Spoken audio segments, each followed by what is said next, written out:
Uma boa noite a todos. Mais uma vez nos encontramos para o aprendizado dessas lições tão importantes dentro da doutrina espírita, dentro do cristianismo. Que possamos nesses momentos abrirmos os nossos corações e verdadeiramente nos entregar a essas reflexões tão importantes na nossa vida, que nos pedem apenas alguns instantes, alguns minutos, para que possamos parar as nossas atividades, parar a nossa rotina diária e fazer aí as reflexões necessárias para nos dar entendimento, nos dar clareza de ideias diante da vida. O nosso agradecimento a Deus por tudo, por esses momentos, por estarmos aqui novamente reunidos. Que Deus possa nos abençoar através de Jesus e seus mensageiros e que as lições que nos chegam sejam envolvidas de paz, de alegria, de esperança. Que assim seja, Pai, graças te damos, graças a Deus, graças a Jesus. Nós vamos ver hoje do livro Palavras de Vida Eterna, psicografia de Chico Xavier, do Espírito Emmanuel. O capítulo 18 chama-se Atitudes Essenciais. Dentro do nosso aprendizado na religião espírita, no cristianismo, tudo aquilo que ouvimos, tudo aquilo que lemos, nos dá sempre direcionamento para as nossas condutas materiais, comportamentais e também, principalmente, as condutas morais. Então, todas essa gama de orientações, elas visam nos dar ali o caminho a ser seguido para encontrarmos ali o verdadeiro, o seguimento de Jesus, seguir as suas ideias, seguir as suas orientações e os seus exemplos.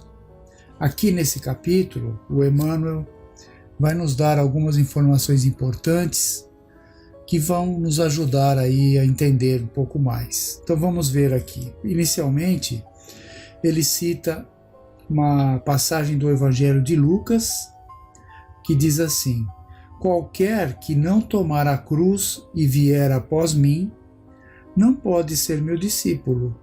Jesus. É do capítulo 15, versículo 27. Aí o Emmanuel explica essa passagem dizendo o seguinte: nesse passo do Novo Testamento, encontramos a verdadeira fórmula para o ingresso ao sublime discipulado. Qualquer que não tomar a sua cruz e vier após mim, não pode ser meu discípulo, afirma-nos o Mestre. Duas atitudes fundamentais recomenda-nos o eterno benfeitor, se nos propomos desfrutar-lhe a intimidade. Tomar a cruz redentora de nossos deveres e seguir-lhes os passos. Aqui, então, essas duas atitudes fundamentais que Jesus nos coloca, Tomar a sua cruz e seguir-lhe os passos significa assumirmos os nossos compromissos diante da vida, as nossas provas na encarnação, as nossas lutas, o nosso trabalho, as nossas dificuldades, entendermos e assumirmos. Essa é a primeira parte, essa compreensão. E muitas vezes passamos quase que toda a encarnação não entendendo qual é o nosso papel ou fugindo, por livre vontade aí dos compromissos, tudo mais. Mas enquanto não tomarmos essa consciência, como ele chama aqui de cruz redentora, que seriam os nossos compromissos, as nossas provas na encarnação, enquanto não assumirmos isso, não estaremos não estaremos dando aí o passo, esse passo importante. E a segunda seria seguir os passos de Jesus, né? Claro que para seguir os passos de Jesus temos que entender ali quais são os caminhos que possamos fazer isso. Aí ele continua: muitos acreditam receber nos ombros o madeiro das próprias obrigações, mas fogem ao caminho do Cristo. E muitos pretendem perlustrar o caminho do Cristo, mas recusam o madeiro das obrigações que lhes cabem. Então, pode acontecer duas situações. Muitos espíritos recebem ali as provas, entendem as provas, né, das obrigações na vida, mas fogem do caminho do Cristo. E outros querem seguir o caminho do Cristo, mas não entendem quais são as suas provas, né, como que eles podem seguir esse caminho. Eles querem seguir o caminho, mas ali recusando as obrigações, recusando as provas. Ele continua assim: os primeiros dizem aceitar o sofrimento. Todavia, andam agressivos e desditosos, espalhando desânimo e azedume por onde passam. Né? Alguns falam que até aceitam as provas, que entendem as provas da vida, só que andam agressivos, né? Espalhando desânimo, azedume, quer dizer, podem até entender as provas, mas não seguem ali o caminho, os passos do Cristo. Aí ele continua: os segundos creem respirar na senda do Cristo, mas abandonam a responsabilidade e o serviço aos semelhantes, detendo-se no escárnio e na leviandade, embora saibam interpretar as lições do Evangelho, apregoando-as com arrazoado e enternecedor. Aqui é o contrário, né? Aqueles que até entendem as lições do Cristo, interpretam ali com entendimento, só que deixaram a primeira parte, que seria o entendimento das provas, de lado, né? Continuam agindo na leviandade, até entendem as lições do Evangelho, mas não conseguem praticá-las, não conseguem colocá-las em prática. Isso, a grande maioria ainda dos espíritos encarnados agem dessa forma, né? Uns se agarram à lamentação e ao aviltamento das horas. Outros se cristalizam na ironia e na ociosidade, menosprezando os dons da vida.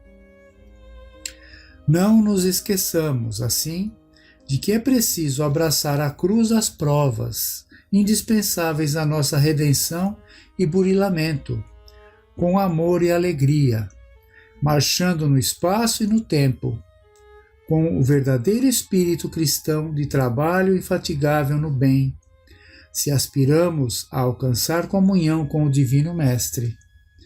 Não vale apenas sofrer, é preciso aproveitar o sofrimento. Nem basta somente crer e mostrar o roteiro da fé. É imprescindível viver cada dia segundo a fé salvadora que nos orienta o caminho. Então, nesse final do texto aqui, ele acaba resumindo todo o roteiro, todo o caminho que devemos seguir. Ele diz: não vale a pena sofrer, é preciso aproveitar o sofrimento. Então, o entendimento das provas da vida, né? Passarmos por ela, por esses sofrimentos, tirando ali o proveito, superarmos, lutarmos ali pela superação,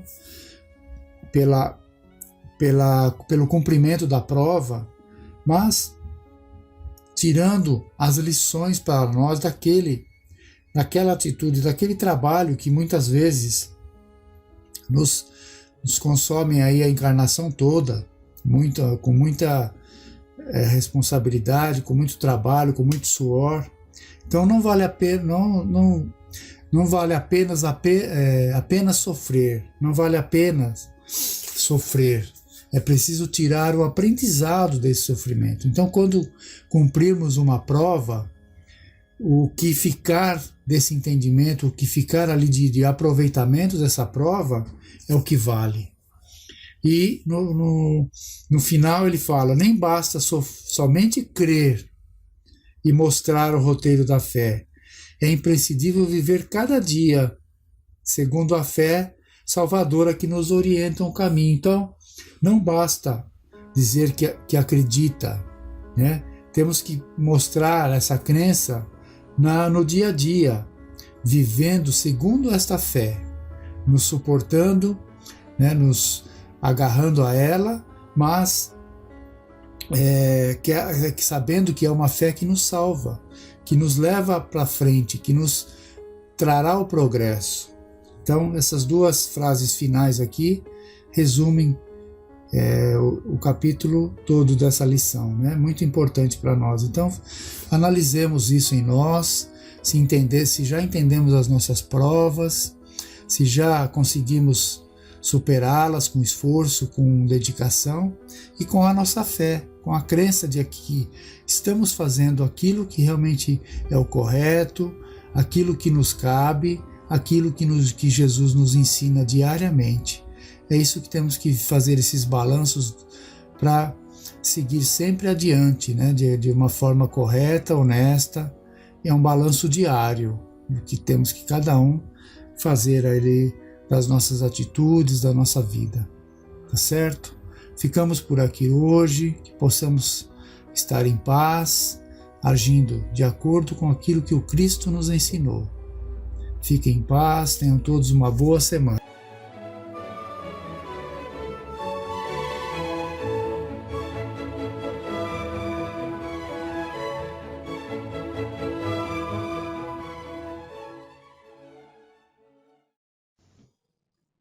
Uma boa noite a todos vocês, que Jesus abençoe a todos.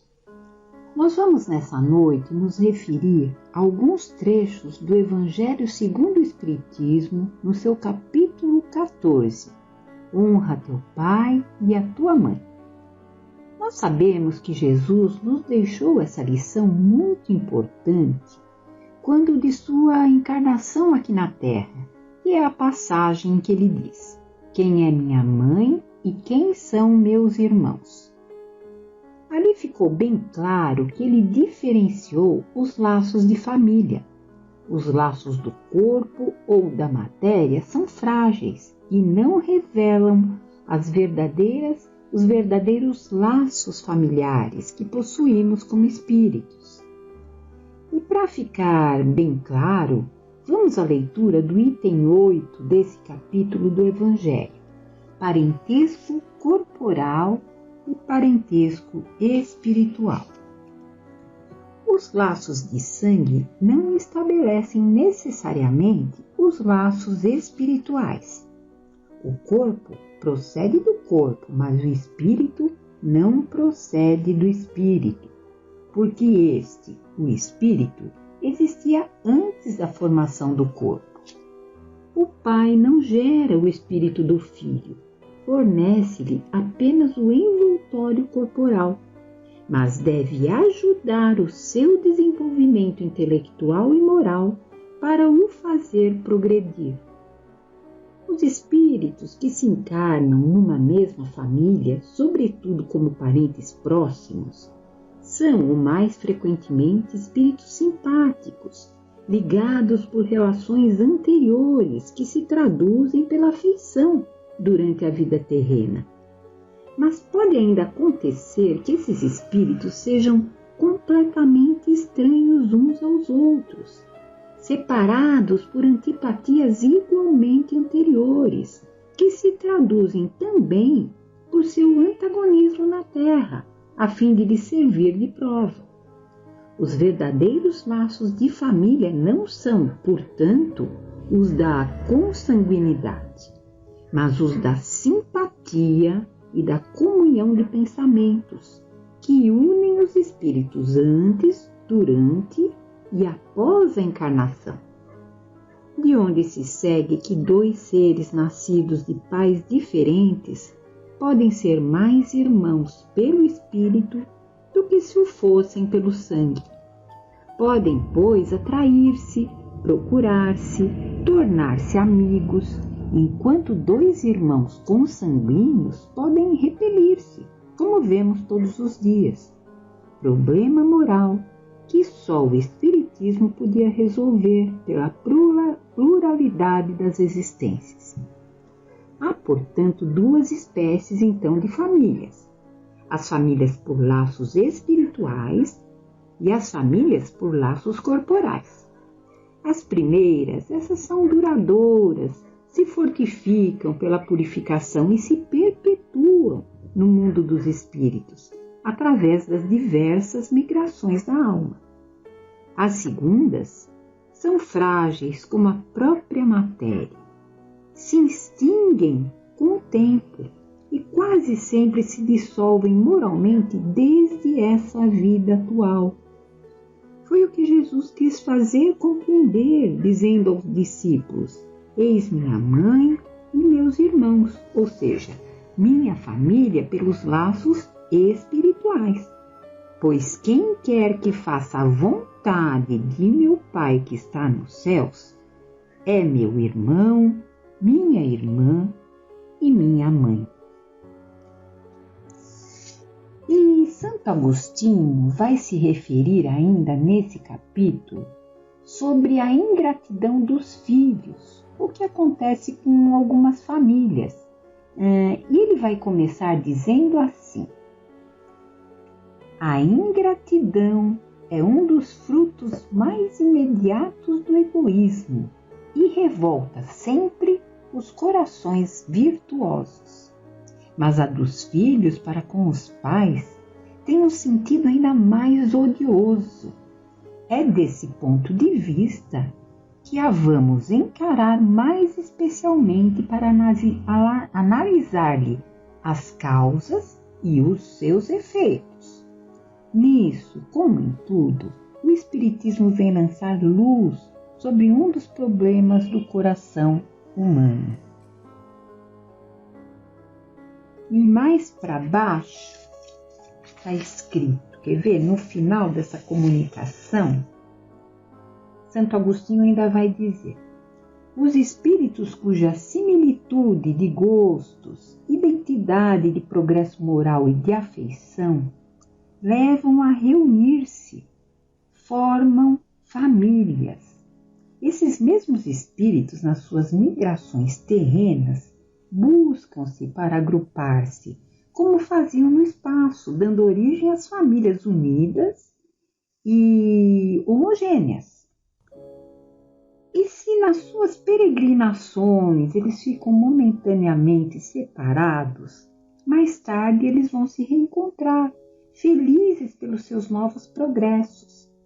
Mas como não devem trabalhar somente para eles mesmos, Deus permite que espíritos menos adiantados venham se encarnar entre eles, a fim de aurirem, distraírem conselhos e bons exemplos, no interesse do seu próprio progresso.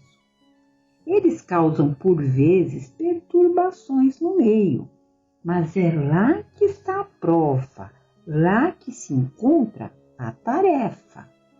Recebei-os como irmãos, ajudai-os, e mais tarde, no mundo dos espíritos, a família se felicitará por haver salvo do naufrágio os que, por sua vez, poderão salvar outros. Bom, falando sobre esse tema, essa introdução do Evangelho, foi justamente para que ficasse bem clara a posição do Espiritismo sobre esses laços espirituais da família, que são fortes, que são poderosos. Então, agora nós vamos à leitura, para ilustrar, inclusive, esse tema, do livro Pontos e Contos, pelo Irmão X, e a psicografia do Francisco Cândido Xavier. O título é Filha Rebelde.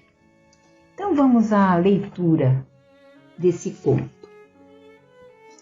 Emilinha, a filha mais velha de Dona Matilde, era muito rebelde. Sempre que sua mãe lhe dava conselhos, ela reagia com ironia. Minha filha, dizia-lhe Dona Matilde, você precisa cuidar mais da sua parte espiritual e orientar seus sentimentos à luz do Cristo. A vida na Terra oferece muitas surpresas e as almas desprevenidas costumam cair desastradamente. É preciso vigiar e orar. Ora, mamãe, não preciso de sermões encomendados. Fique tranquila.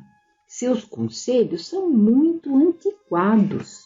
A senhora não conhece as reviravoltas do mundo. Sou dona da minha vontade. Faço o que bem entendo. Sim, Emilinha, insistia a mãe, paciente.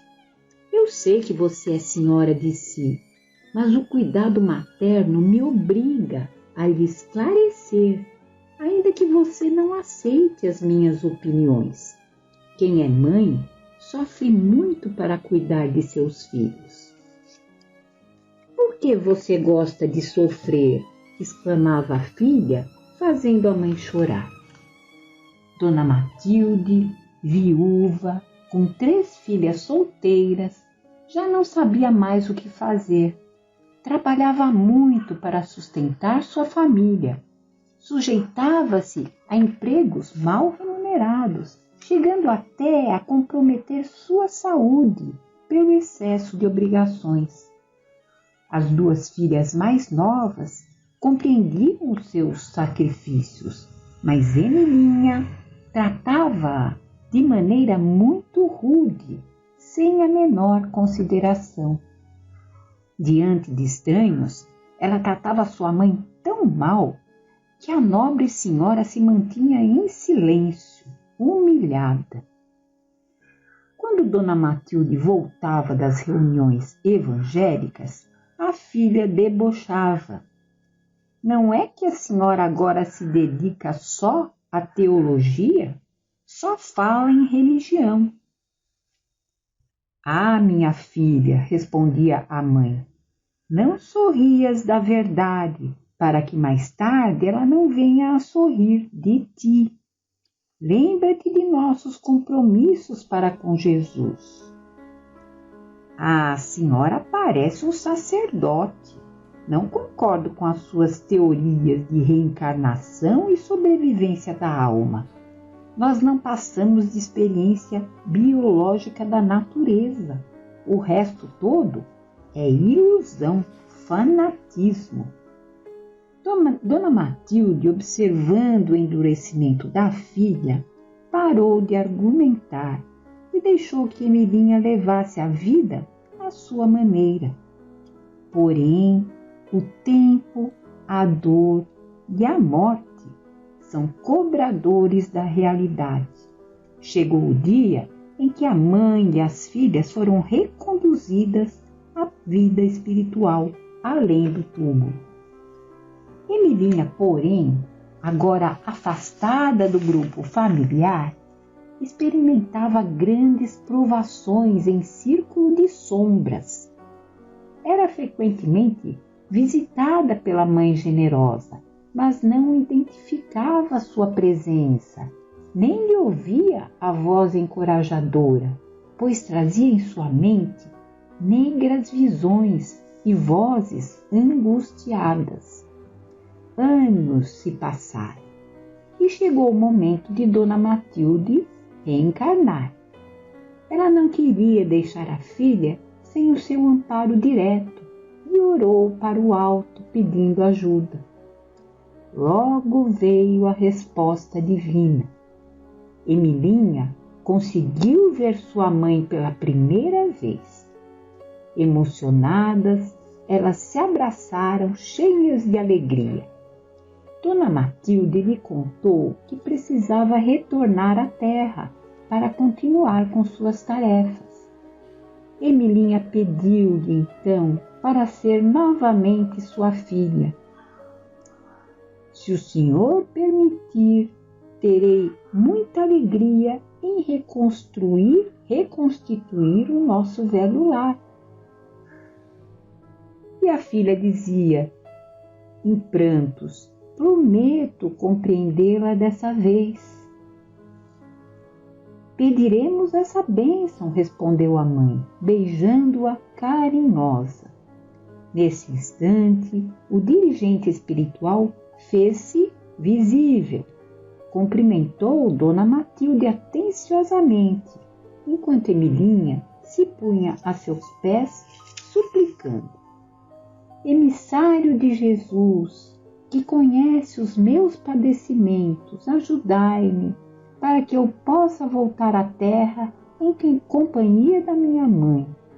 Ela vai reencarnar, e se concordares, poderei segui-la para ser recebida novamente em seus braços maternais. Pelo amor de Deus, permiti a minha volta. O dirigente olhou para Emilinha fraternalmente e falou. No momento, minha irmã, não lhe será possível retirar-se daqui. Você ainda precisará desgastar por alguns anos o envoltório inferior que criou para si mesma.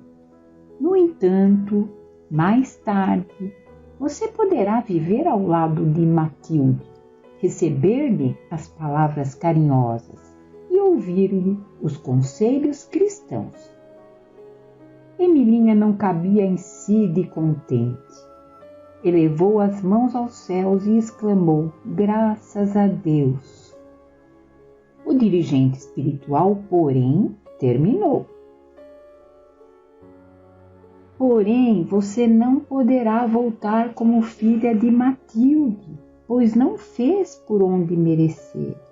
Você retornará ao mundo como criada humilde da sua residência, para que na verdadeira condição de obediência aprenda a valorizar o tesouro que Deus lhe deu. Bom, resumindo, né? A justiça divina é infalível, nada passa despercebido. Nossas ações e pensamentos ficam arquivados em nosso próprio perispírito. E ninguém precisa nos acusar de nada. Nós mesmos temos nossos erros contabilizados em nós mesmos. Justiça infalível. E vem as palavras de Jesus. Deus perdoa, mas não nos isenta da reparação. Bom, fiquemos por aqui nessa noite, vamos elevar o nosso pensamento a Deus, nosso Pai, rogando para que todos nós tenhamos o bom discernimento nas nossas vidas. Pai nosso que estais no céu, santificado seja o vosso nome. Venha a nós o vosso reino e seja feita a vossa vontade, assim na terra como no céu. O pão nosso de cada dia nos dai hoje, Senhor. Perdoai as nossas dívidas, assim como perdoamos aos nossos devedores. Não nos deixeis cair em tentações, mas livrai-nos de todo o mal. Fiquem em paz e até uma próxima oportunidade. Que assim seja.